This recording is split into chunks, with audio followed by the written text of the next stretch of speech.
साल 1999 में the virus नाम की एक American science fiction film release हुई। इस फिल्म को जेम्स ब्रोनो नाम के एक फिल्म मेकर और विजुअल आर्टिस्ट ने डायरेक्ट किया था। इसी बंदे ने जेम्स कैमरॉन के साथ बड़े बड़े प्रोजेक्ट्स पर काम भी किया, मगर बदकिस्मती से द वायरस नाम की ये फिल्म उस समय नाकाम रही।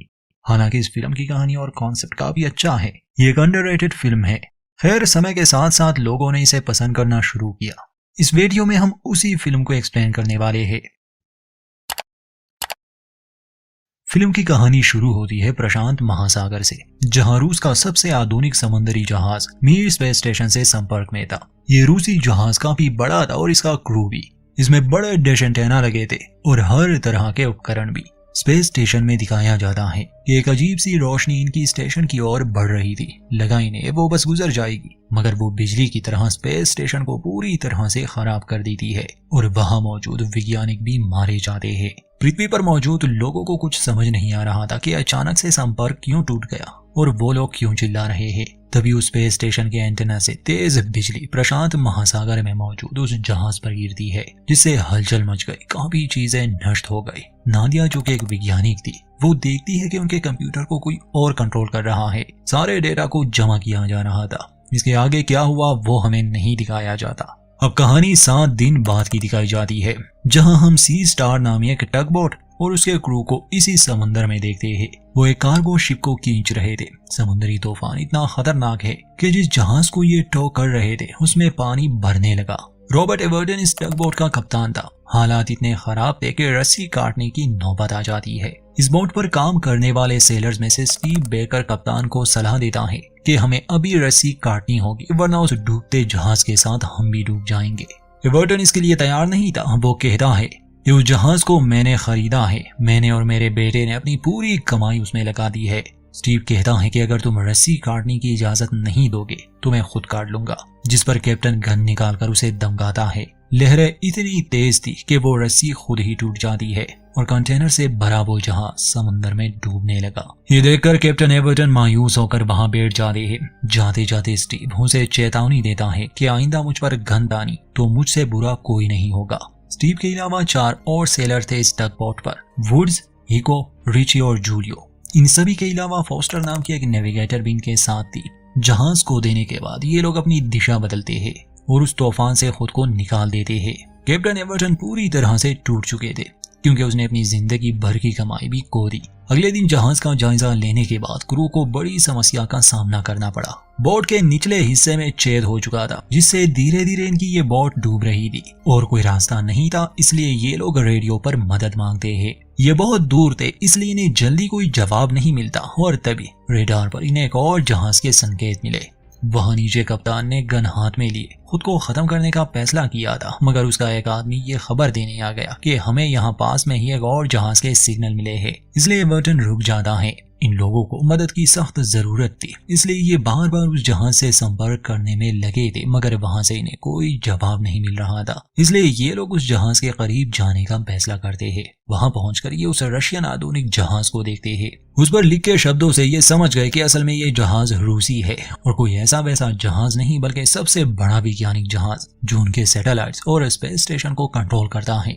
जहाज से ना कोई आवाज आ रही थी, ना ही इन्हें कोई नजर आ रहा था। इसलिए कप्तान अपने आदमियों को आदेश देता है कि तैयार हो जाओ, हम इस जहाज पर जाने वाले हैं। वहां पहुंचकर ये देखते हैं कि जहाज का हाल बुरा है। काफी तोड़फोड़ हुई थी, जगह जगह खून भी था। कोई भी इंसान इन्हें नजर नहीं आता। जहाज की बिजली पूरी तरह से बंद थी। ये सभी हैरान थे कि यहाँ क्या हुआ होगा। फोस्टर अंदाजा लगाती है कि शायद इस जहाज पर आसमानी बिजली गिरी है या फिर ये समुद्री लुटेरों का काम हो सकता है, और अगर ऐसा है तो लाशें कहाँ हैं और वो लोग इस जहाज को ऐसे क्यों छोड़ गए। कैप्टन एवर्टन दिल ही दिल में खुश हो रहा था, क्योंकि समुद्री कानून के मुताबिक अगर किसी को लावारिस जहाज मिलता है और वो उसे किसी बंदरगाह पर सुरक्षित ले जाए तो उसके मालिक को जहाज की कीमत का 10% देना होगा। और ये तो कोई मामूली जहाज है नहीं। रिची और स्टीव हिसाब लगाते हैं, जिससे पता चला कि अगर ये लोग उन पैसों को आपस में बांट ले तो हर किसी के हिस्से में $40 लाख आएंगे। एवर्टन बहुत खुश था। कहता है कि किस्मत ने हमें एक और मौका दिया है और हमें इससे फायदा लेना चाहिए।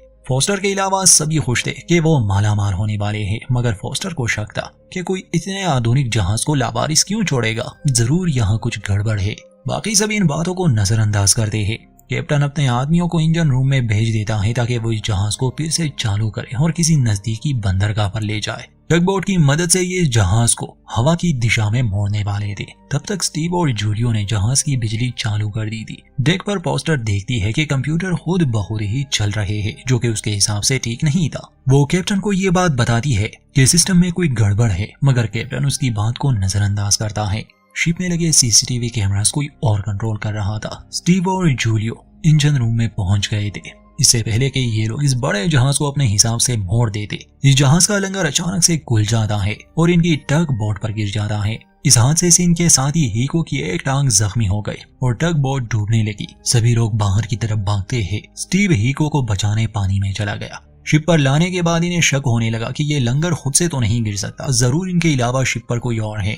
इस हादसे की खबर मिलते ही स्टीव तुरंत डेक पर आया, मगर जूलियो अभी तक इंजन रूम में ही था। इसलिए स्टीव उससे संपर्क करके बताता है कि हमारी टग बोट डूब गई, शायद जहाज पर हमारे अलावा कोई और भी हो, दरवाजे अच्छे से बंद कर लो। इस हादसे से स्टीव गुस्सा था, मगर कैप्टन के कहने पर ये लोग अभी भी प्लान के हिसाब से चल रहे थे, मतलब इस लामारी जहाज को किसी बंदरगाह पर पहुंचाना। हीको को लिए ये लोग मेडिकल बे में आए, जहां फोस्टर उसके पैर का इलाज करने लगी और तभी वहां के लॉकर से मास्क पहनी एक लड़की बाहर आती है जो इन पर गोलियां चलाने लगी। इनमें से किसी को गोली नहीं लगी। मौका पाकर स्टीव उसके सर पर वार करके उस औरत को बेहोश कर देता है। जहाज पर इस औरत को जिंदा देखकर कैप्टन को बिल्कुल अच्छा नहीं लगता, क्योंकि अगर जहाज में कोई भी जिंदा हुआ इसका मतलब कि ये जहाज लावारिस नहीं और इन्हें पैसे नहीं मिल सकते।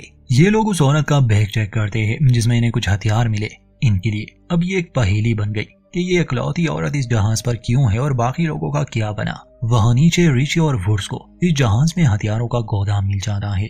ऋषि चूंकि सेना में रह चुका था, इसलिए वो ढेर सारे हथियार अपने साथ ले लेता है। चलते चलते इन्हें एक मिसाइल रूम भी मिला। वुड्स को बहुत डर लग रहा था, इसलिए वो जल्दी से ऊपर आना चाहता था, मगर रिची को जानना था कि यहाँ हुआ क्या। फिर अचानक से इन्हें हलचल महसूस हुई और बिजली से चलने वाला एक छोटा रोबोट इनके सामने से गुजरता है।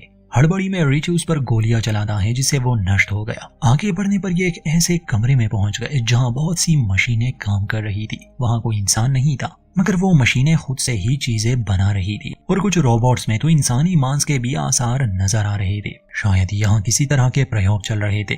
ये लोग आसपास इस अद्भुत नजारे को देख रहे थे। रिची वहां की बिजली भी बंद कर देता है, मगर कुछ देर बाद वो खुद से ही ऑन हो जाती है और तब वहां पड़ी एक छोटी मशीन जिसमें नेल गन लगी थी, वो इन पर फायर करती है। रिची तुरंत हट जाता है और वो कील सीधा वुड्स के कंधे में लग जाते हैं। ये लोग गोलियां चलाते हैं और तुरंत वहां से बाहर निकलते हैं। स्टीव ने जब उस घबराई हुई औरत को देखा जिसने इन पर हमला किया, तो अब उसे चिंता होने लगी कि जहाज में इसके और भी साथी हो सकते हैं। इसलिए उसने जूलियो को सावधान किया ताकि वो दरवाजा बंद कर ले, मगर फिर स्टीव का उससे संपर्क नहीं हुआ। असल में जब जूलियो उस कंट्रोल रूम में था, तब उसे बिजली की बहुत सी तारें नजर आई जो एक हॉल में जा रही थी।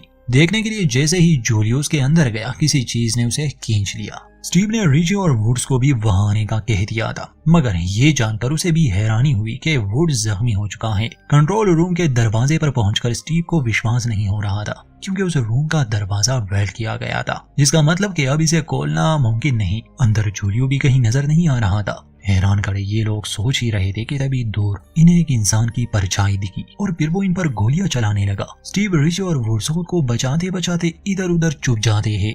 वहां ऊपर डेक पर उस औरत को होश आ चुका था। वो नादिया नामी वैज्ञानिक थी जो हमें फिल्म की शुरुआत में दिखाई गई थी। होश में आने पर वो इन लोगों से कहती है कि बिजली तुरंत बंद करो वरना सभी खतरे में पड़ जाओगे। उन्हें नादिया की बात समझ नहीं आ रही। वो एक हफ्ते से इस जहाज पर बुरी तरह फंसी थी, उसे भूख भी बहुत लगी थी, इसलिए वो खाने पर झपटती है। कप्तान उससे पूछता है कि बताओ जहाज के बाकी लोग कहाँ हैं? तो नादिया जवाब देती है कि मर गए। शिप की बिजली बंद करो, उसे चलने के लिए बिजली की जरूरत होती है। कैप्टन हैरानी से पूछता है कि किसे? तो नादिया कहती है कि वही जो मीर स्पेस स्टेशन से आया है। ये सुनकर कैप्टन उसे झूठा कहता है। मौका मिलते ही नादिया कैप्टन को धक्का देकर वहां से भागने लगी। फोस्टर उसके पीछे जाती है, जहां कुछ दूरी पर वो उसे पकड़ लेती है। फोस्टर उसे शांत करने की कोशिश कर रही थी और पूछती है कि मुझे पूरी बात बताओ, यहाँ क्या हुआ था? डरी हुई नादिया बताती है कि आज से 8 दिन पहले जब हम मीर स्पेस स्टेशन से संपर्क में थे, तो एक अनजान चीज स्पेस स्टेशन से टकराई और उसी की मदद से वो हमारे जहाज पर आ गई। हमें लगा सिस्टम में खराबी है, इसलिए हमने सभी ट्रांसमीटर्स बंद कर दिए, मगर हमारे शिप के कंप्यूटर्स खुद से ही चलने लगे। अंतरिक्ष से जो भी आया था वो हमारी जानकारी इकट्ठा करने और समझने की कोशिश में लग गया। सिस्टम में जितनी भी जानकारी मौजूद थी उससे वो सीख रहा था कि हमें कैसे मारा जाए।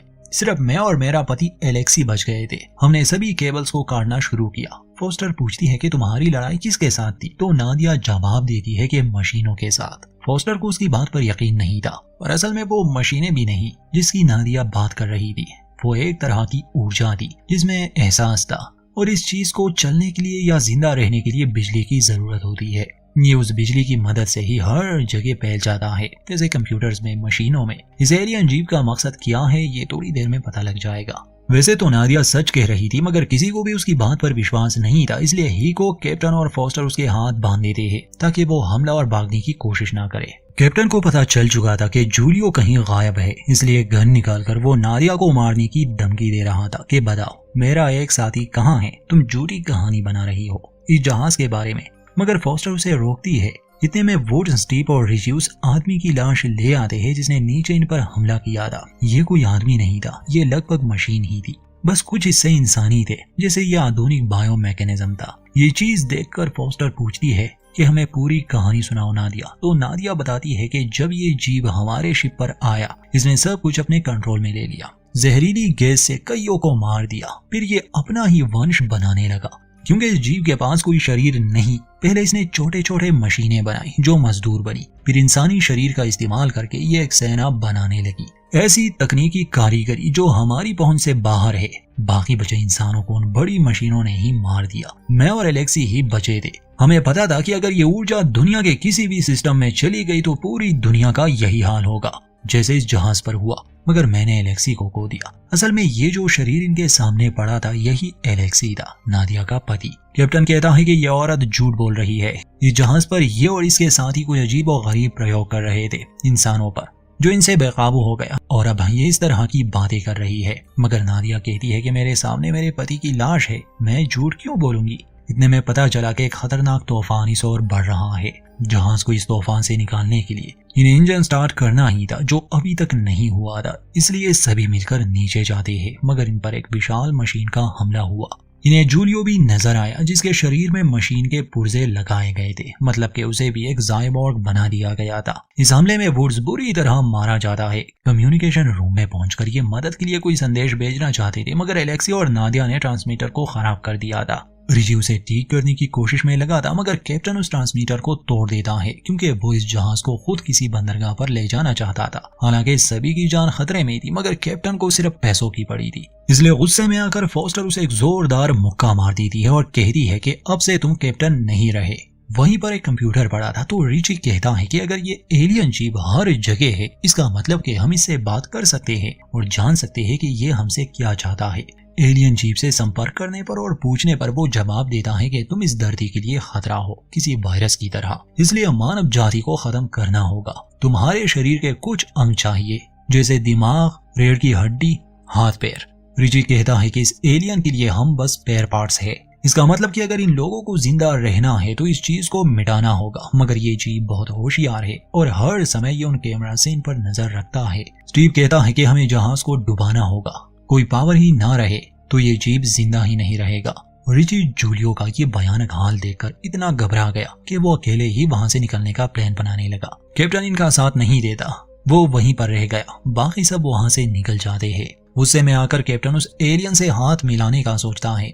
एलियन उसे नीचे के केबिन में आने के लिए कहता है। वहां पहुंचकर एवर्टन देखता है कि ये एलियन जीव काफी तेजी से काम कर रहा है और जितनी भी लाशें वहां थी उन्हें काट कर ये सेना बनाने में लगी थी। वो एवर्टन को आगे बुलाते हैं और आगे उसके साथ क्या हुआ ये नहीं दिखाया गया। स्टीव, नादिया, फोस्टर और हीको जब वहां नीचे थे तो उन्हें अंदाजा होने लगा कि धीरे धीरे यहाँ के दरवाजे वेल्ट किए जा रहे थे, मतलब कि वो मशीनें इन्हें यहाँ कैद करना चाहती थी। इसलिए नीचे के बजाय ये लोग सीधा ऊपर की तरफ जाते हैं। ये जहाज तूफान में बुरी तरह फंस चुका था।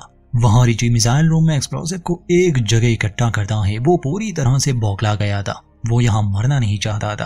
अपनी जान बचाने के चक्कर में ही को भी मारा गया और फिर कैप्टन, जिसे अब एक मशीन में बदल दिया गया था, वो इन लोगों पर हमला करने के लिए आता है। वो काफी शक्तिशाली बन चुका था। ये तीनों उससे लड़ते हैं और मौका मिलते ही नादिया उसके शरीर में ग्रेनेड रख देती है जिससे वो उसे मार देती है। इसके बाद नादिया सलाह देती है कि हमें जहाज के तल को डीजल से भरना होगा। आग लगाते ही एक बड़े धमाके की वजह से ये जहाज डूब जाएगा। ये तीनों नीचे जाकर डीजल को भरने लगे, मगर जब एवर्टन ने अपना दिमाग मशीन के हवाले कर दिया था तो मशीन को प्लान के बारे में पता चल गया, इसलिए इन्हें रोकने के लिए वो एक और बड़ी मशीन भेजता है। फोस्टर को पकड़कर वो बम के बारे में जानकारी लेना चाहता था, यहाँ तक कि वो फोस्टर का माथा भी जला देता है।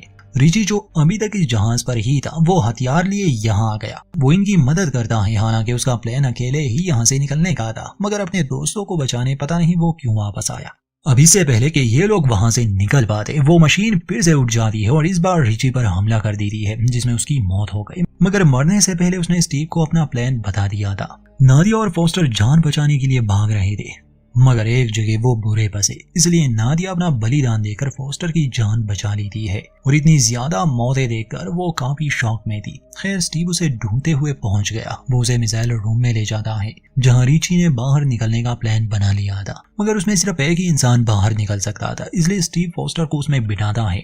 ये चीज एक रॉकेट से जुड़ी हुई थी जो सीधा इन्हें बाहर ले जाएगी जहाज से काफी दूर, और जैसे ही रॉकेट बाहर निकलेगा तो कुछ वायर्स भी इससे जुड़े हुए थे जो वहां पड़े एक्सप्लोजिव को एक्टिवेट कर देंगे।